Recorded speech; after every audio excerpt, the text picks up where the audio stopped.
Ces fouilles qui ont été réalisées au cours des 2 derniers jours ont permis de mettre à jour des ossements qui représentent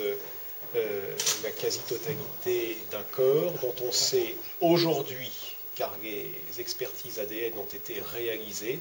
qu'il correspond au corps d'Alexandre Juncker. Les premières évaluations réalisées par les médecins légistes montrent que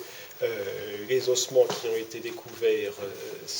avant-hier sont de même nature et présentent les mêmes caractéristiques que l'ossement découvert au mois de juin, c'est-à-dire des ossements découpés post-mortem.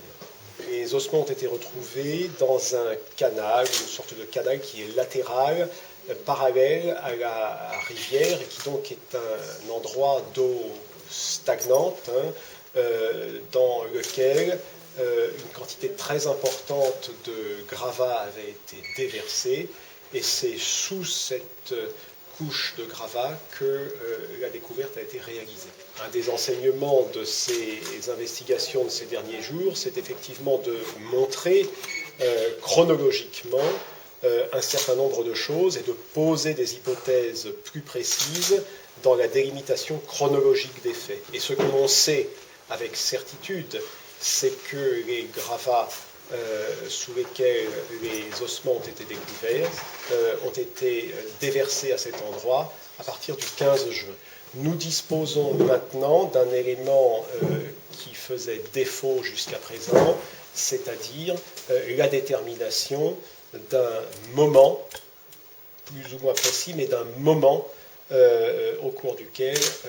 les investigations, au sujet duquel les investigations vont se concentrer, bien évidemment. Et ça constitue, cette découverte, un moment tout à fait important dans le cours de cette enquête, et bien évidemment, c'est un moment, c'est un élément